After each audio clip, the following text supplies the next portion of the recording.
오늘 봉독한 본문은 이스라엘 자손이 여리고성을 점령하는 내용입니다. 여리고성 점령은 이스라엘 자손의 가나안 첫 성전보입니다. 그런데 이스라엘 자손이 승리하는 내용들이 매우 독특합니다. 이스라엘 자손이 여호수아를 통해서 주신 하나님의 이해할 수 없는 명령에 순종할 때 그 견고한 여리고성을 손쉽게 점령할 수 있었습니다. 그러면 여호수아를 통하여 주어진 하나님이 이해할 수 없는 명령이 무엇입니까? 이것을 살펴보기 전에 어떤 상황에서 그러한 하나님의 명령이 주어졌는지를 생각할 필요가 있습니다. 본문 1절은 이스라엘 자손들로 말미암아 여리고가 굳게 닫혔고 출입하는 사람이 없었다고 증거합니다. 이스라엘 자손이 이미 요단강을 넘어서 여리고성 동편 길갈에 진을 쳤다는 소식이 여리고 사람들에게 들렸기 때문입니다. 아마도 저들은 바짝 긴장해서 이스라엘 자손이 공격해 올 것을 대비하고 있었을 것입니다. 이때 여호와께서 여호수아에게 명령을 내리십니다. 보라, 내가 여리고와 그 왕과 용사들을 내 손에 넘겨 주었으니 너희 모든 군사는 그 성을 둘러 성 주위를 매일 한 번씩 돌되 6해 동안을 그리하라. 제사장 7은 7 양각 나팔을 잡고 언약궤 앞에서 나아갈 것이요 7째 날에는 그 성을 7번 돌며 그 제사장들은 나팔을 불 것이며 제사장들이 양각 나팔을 길게 불어 그 나팔 소리가 너희에게 들릴 때에는 백성은 다 큰 소리로 외쳐 부를 것이라. 그리하면 그 성벽이 무너져 내리리니 백성은 각기 앞으로 올라갈지니라. 여호수아에게 내린 하나님의 명령은 여리고성을 점령하는 방법입니다. 그런데 하나님의 명령은 일반 전쟁 상식으로는 이해하기 어려운 방법입니다. 일반적인 전쟁의 전술과는 완전히 다르기 때문입니다. 하나님은 이스라엘의 모든 군대가 6해 동안 아무 말도 하지 않고 하루에 한 바퀴씩 여리고성을 돌 것을 명하셨습니다. 행진의 순서는 본문에 명확히 규정되어 있지 않지만 군대를 조직하고 광야를 행진하던 그 순서대로였을 것입니다. 선두에 유다 진영, 이어서 르우벤 진영이 행진하고 그리고 양각 나팔을 잡은 7 제사장이 뒤를 따르고 그 뒤로는 언약궤를 맨 제사장들이 따릅니다. 그리고 후군으로는 에브라임 진영과 단 진영이 맡아 행진하였을 것입니다. 그리고 하나님은 7째 날에는 한 바퀴가 아니라 7바퀴를 돌 것을 명하셨습니다. 그리고 양각 나팔을 잡은 7 제사장이 양각 나팔을 길게 불고 그 소리가 들릴 때 온 이스라엘 자손이 큰 소리로 외칠 것을 명하셨습니다. 그러면 견고한 여리고성이 무너진다는 것입니다. 그때 올라가서 여리고성을 점령하라는 것입니다. 여호수아는 이해할 수 없는 하나님의 명령이었지만 아무 토달지 않고 그 명령을 제사장들과 이스라엘 자손에게 전했습니다. 또 그 명령을 들은 제사장들과 이스라엘 자손은 그 명령에 온전히 순종했습니다. 아마도 그 물이 넘치는 우기때 요단강을 물이 끊어져서 바닥을 드러내고 그저 땅바닥처럼 요단강을 건너 무사히 가나안에 이런 경험을 했던 지 얼마 되지 않았기 때문에 모든 제사장들과 이스라엘 자손은 하나님을 경외하는 마음으로 이해할 수 없는 명령에 순종했을 것입니다. 여호수아는 7째 날에 성을 7바퀴 돌고 제사장들이 양각 나팔을 길게 불 때에 이스라엘 자손에게 이렇게 명합니다. 외치라. 여호와께서 너희에게 이 성을 주셨느니라. 이 성과 그 가운데 있는 모든 것은 여호와께 온전히 바치되 기생 라합과 그 집에 동거하는 자는 모두 살려주라. 이는 우리가 보낸 사자들을 그가 숨겨주었음이니라. 너희는 온전히 바치고 그 바친 것 중에서 어떤 것이든지 취하여 너희가 이스라엘 진영으로 바치는 것이 되게 하여 고통을 당하게 되지 아니하도록 오직 너희는 그 바친 물건에 손대지 말라. 은건과 동철 기구들은 다 여호와께 구별될 것이니 그것을 여호와의 곳간에 드릴지니라. 여호수아는 하나님께서 여리고성을 주신 사실을 의심치 않았습니다. 그래서 여리고성을 점령할 것을 확신하고 두 정탐꾼에게 약속한 대로 라합과 그 집에 있는 모든 사람을 살려줄 것을 명합니다. 이 명령은 두 정탐꾼에게 다시 구체적인 명령으로 전달됩니다. 그 기생의 집에 들어가서 너희가 그 여인에게 맹세한 대로 그와 그에게 속한 모든 것을 이끌어내라. 누구도 기생 라합의 얼굴을 알지 못하고 라합의 집도 알지 못하니 두 정탐꾼이 가서 라합과 그 모든 속한 가족들을 구해내라는 것이었습니다.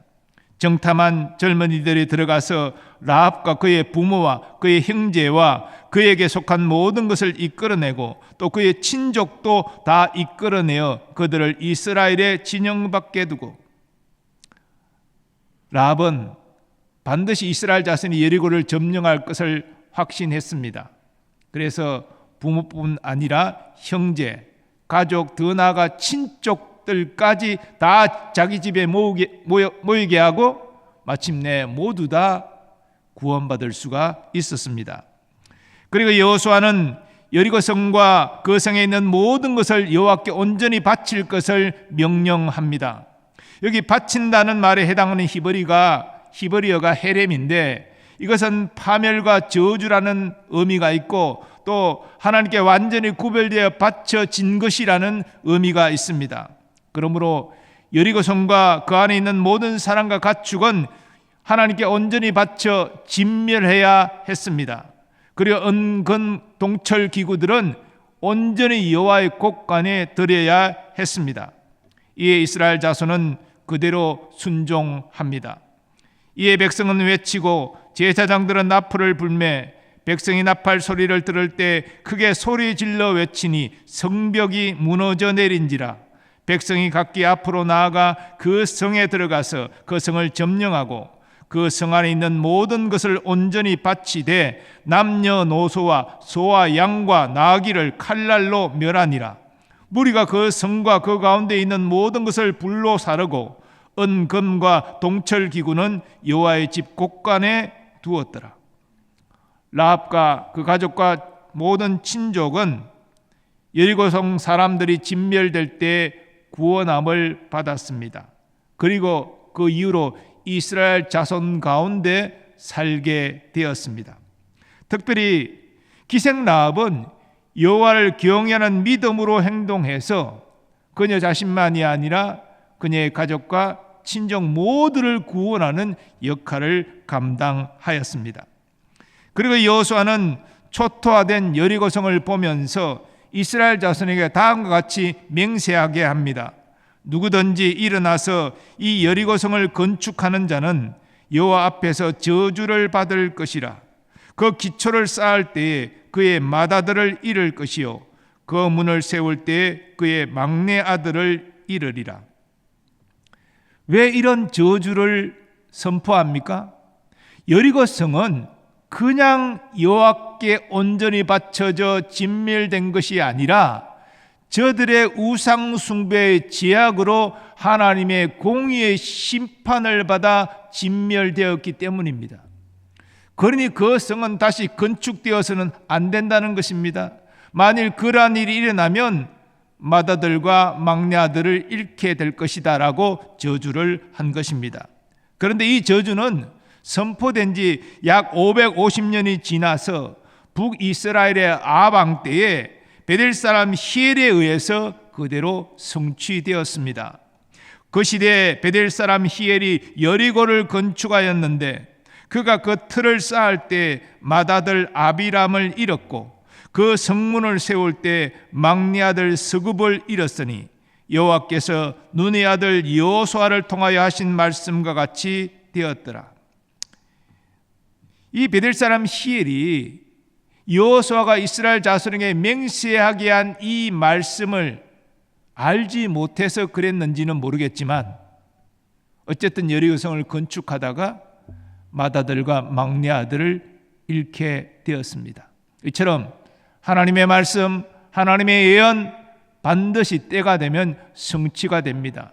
하나님의 말씀하신 바를 반드시 이루시는 분이십니다. 이스라엘 자손의 여리고성 점령은 무엇보다도 하나님이 이스라엘 자손에게 은혜를 베푸신 결과입니다. 그러니 이스라엘 자손의 승리 이전에 하나님의 승리입니다. 그러나 이 하나님의 승리를 위해서 여호수아도 또 이스라엘 자손도 하나님의 명령에, 특별히 이해할 수 없는 하나님의 명령에 온전히 순종했습니다. 그리고 앞서 하나님께서 여호수아에게 모세처럼 함께 하셔서 여호수아를 이스라엘 자손 목전에서 크게 세우겠다라고 말씀하셨는데, 이번 여리고성 점령을 통해서 그 말씀도 성취되었습니다. 27절이 그 사실을 이렇게 증거합니다. 여호와께서 여호수아와 함께 하시니 여호수아의 소문이 그 온 땅에 퍼지니라. 가나안 온 땅에 퍼졌다는 것이죠.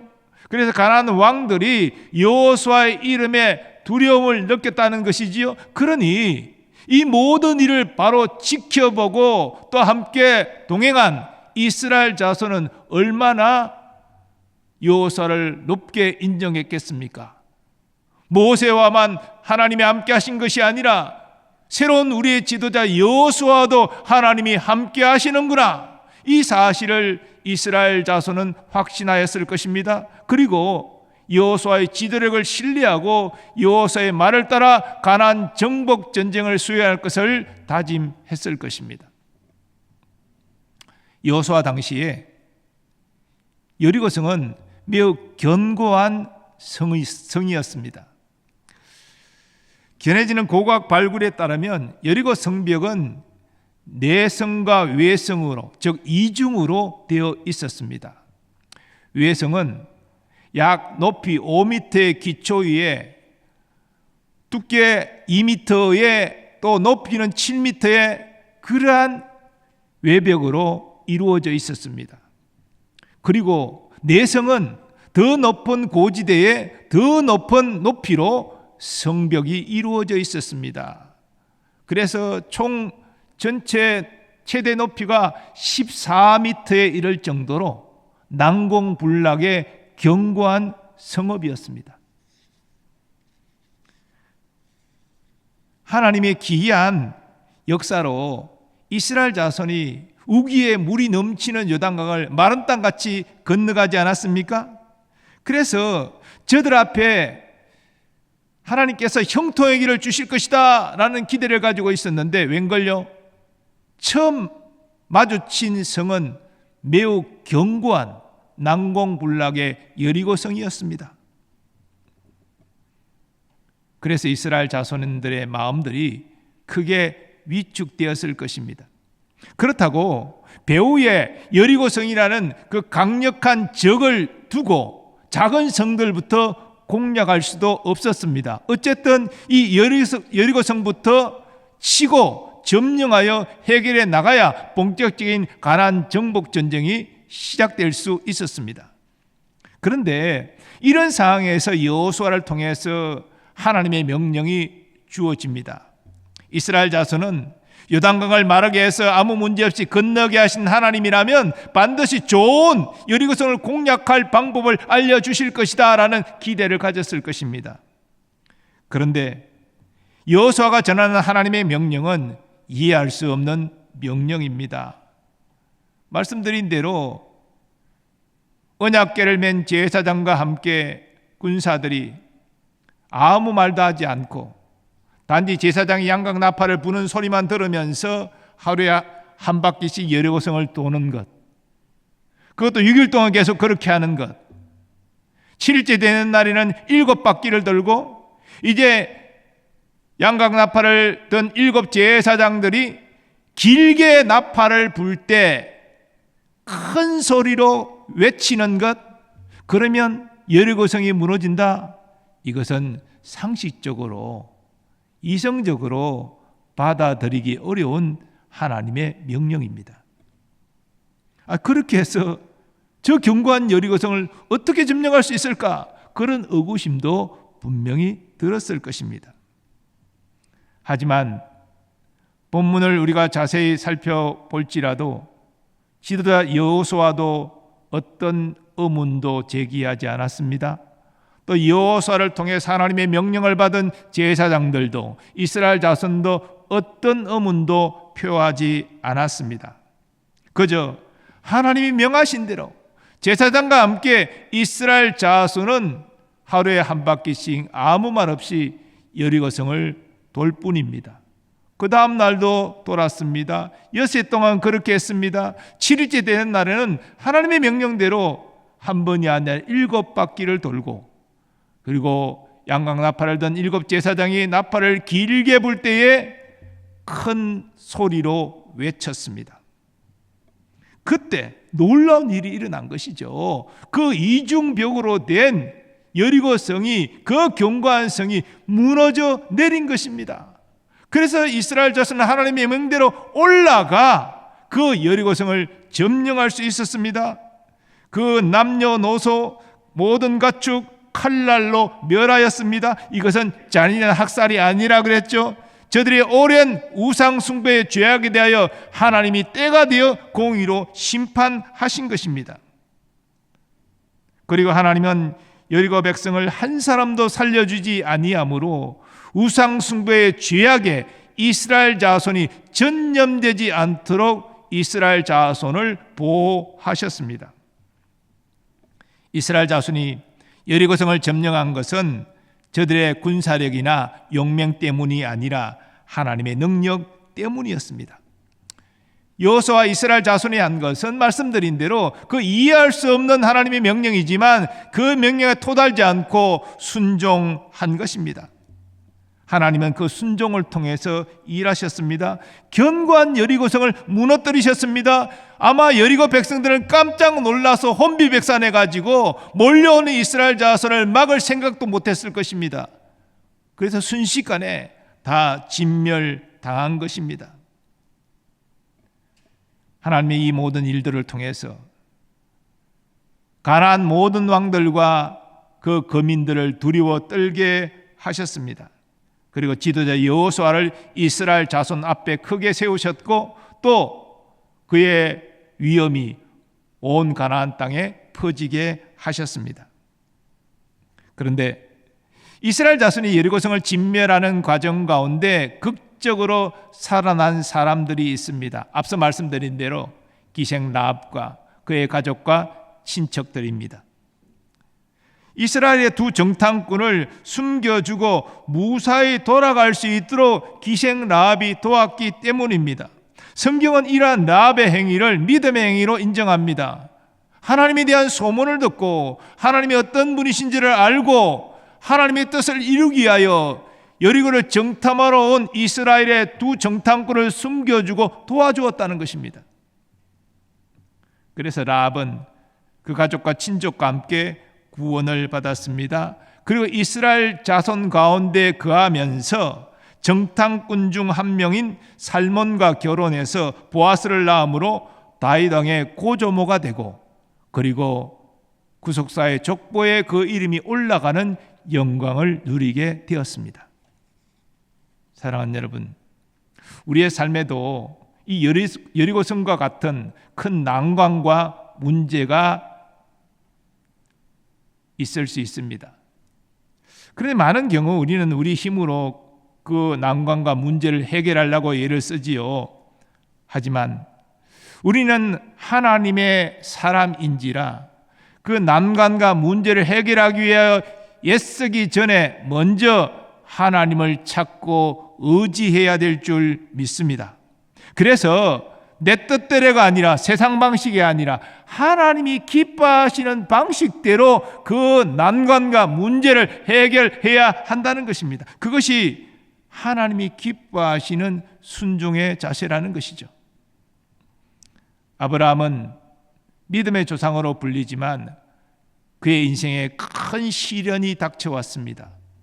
그는 나이 100세대에 얻은 외동 아들 이삭이 이제 10대의 건강한 소년으로 자랐을 때 그를 모리아산에서 번제로 바치라는 하나님의 명령이 떨어진 것입니다.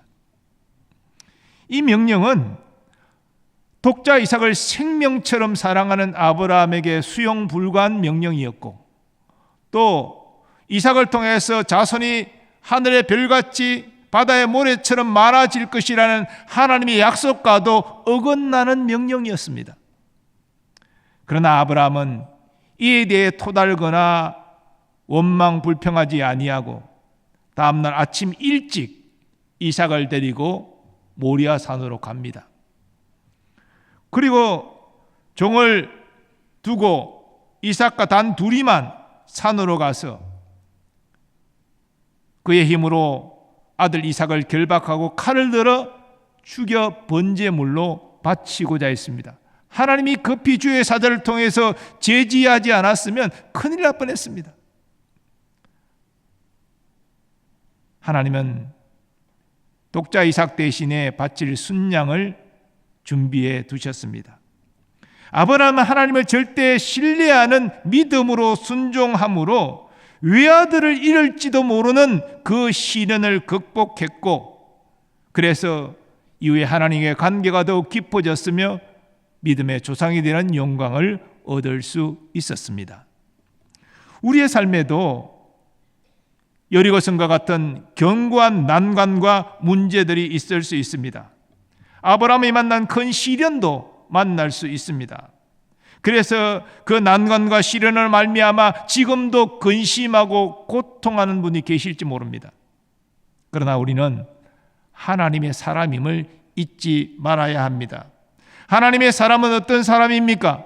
하나님의 사랑을 받는 사람은 그 하나님의 어떤 상황에서도 신뢰하고 의지하는 사람입니다. 내가 이런 하나님의 사랑을 받고 있는데 어찌 그 하나님을 신뢰하지 않고 그 하나님을 의지하지 않겠습니까?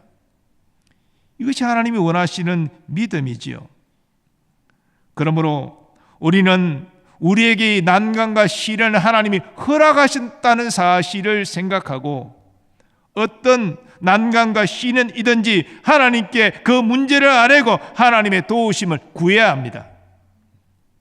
예수님은 제자들에게 삶의 문제 가운데 고뇌하지 말고 하나님께 구하라 명하셨습니다. 구하라, 그리하면 너희에게 주실 것이요, 찾으라, 그리하면 찾아낼 것이요, 문을 두드리라, 그리하면 너희에게 열릴 것이니 구하는 이마다 받을 것이요, 찾는 이는 찾아낼 것이요, 두드리는 이에게는 열릴 것이니라. 그리고 예수님은 제자들이 믿음으로 기도할 수 있도록 이런 말씀을 덧붙여 주십니다. 너희 중에 누가 아들이 떡을 달라 하는데 돌을 주며 생선을 달라 하는데 뱀을 줄 사람이 있겠느냐? 너희가 악한 자라도 좋은 것으로 자식에게 줄 알거든. 하물며 하늘에 계신 너희 아버지께서 구하는 자에게 좋은 것으로 주시지 않겠느냐? 예수님은 제자들에게 구하는 너희에게 하나님께서 좋은 것으로 주실 것이다 라고 말씀하셨습니다. 성경은 우리가 죄인이 하나님의 원수였을 때 하나님이 우리를 구원하기 위하여 독생자의 생명을 내어주시는 사랑을 베푸셨음을 증거합니다. 성자 하나님의 생명은 성부 하나님께 있어서 가장 소중한 것입니다. 가장 소중한 것을 우리를 위해서 내어주셨다는 것입니다. 그렇다면 우리는 그런 사랑의 하나님께 우리의 문제를 아뢰고 도움을 구해야 하지 마땅하지 않겠습니까? 예수님이 말씀하신 대로 좋은 것을 주실 하나님을 기대하지 마땅하지 않겠습니까? 이미 가장 좋은 것을 주신 하나님이 왜 우리에게 필요한 것들을 주시지 않겠습니까? 왜 우리의 난관과 시련에서 우리를 건지시지 않겠습니까? 반드시 행하신다는 것이죠. 그러므로 어떤 난관과 시련에 직면에 있다 할지라도 낙심절망하지 마시고 하나님을 신뢰하고 하나님께 기도하는 우리가 되기를 원합니다. 그런데요, 우리가 기도가 전부는 아니죠. 기도했다면 이제는 하나님의 온전한 뜻에 순종해야 됩니다.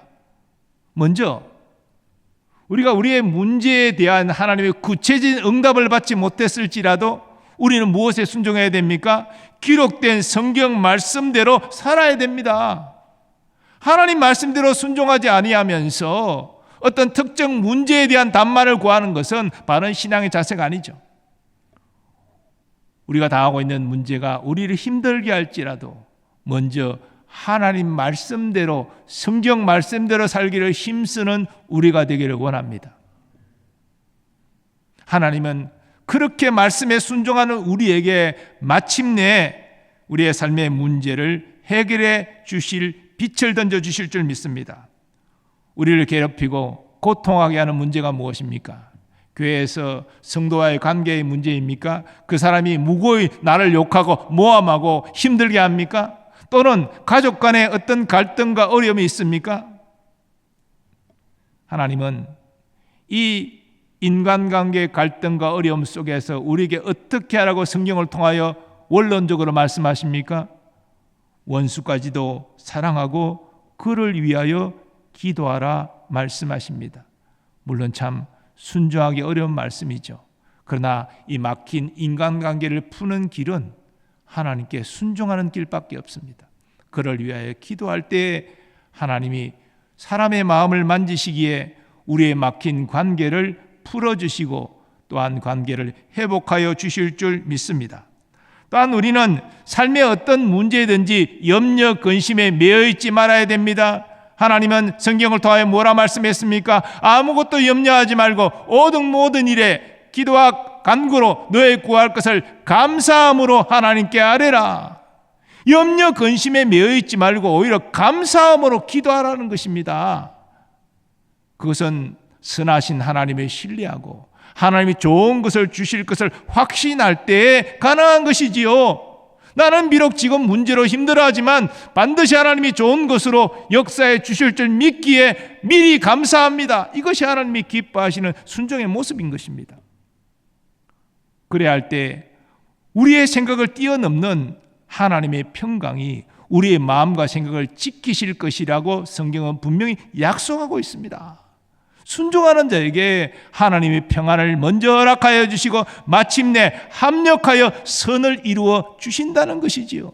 결국은 그 문제까지도 하나님이 좋은 것을 주시는 과정이었음을 나중에 우리가 깨닫게 된다는 것입니다. 사랑하는 여러분, 하나님은 자기 백성에게 순종을 요구하십니다. 그리고 순종을 기뻐하십니다. 더 나아가 순종을 통하여 일하십니다. 그러므로 쉽지 않지만 내 생각, 내 감정, 내 계획을 내려놓으시기 바랍니다. 오직 하나님을 신뢰하고 성경을 통해 우리에게 주신 하나님 말씀에 순종하면서 묵묵히 하나님의 때를 기다리시기 바랍니다. 하나님은 그러한 우리의 순종을 기뻐하시고 우리의 순종을 통하여 일하셔서 마침내 우리가 직면하고 있는 문제를 유익한 것으로 변화시키시고 새롭게 열매 맺게 하여 주실 줄 믿습니다.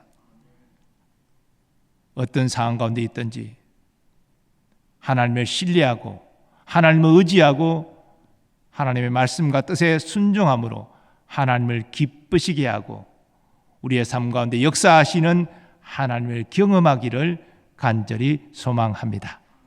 거룩하신 하나님, 우리의 인생에 여리고성과 같은 큰 문제가 직면해 있다 할지라도 결코 낙심절망하지 않게 하시고 나를 사랑하신 하나님을 신뢰하고 의지하고 그 하나님의 말씀과 뜻에 순종함으로 하나님을 기쁘시게 하고 하나님 우리의 삶 가운데 일하시는 것을 경험하고 누리게 하여 주옵소서.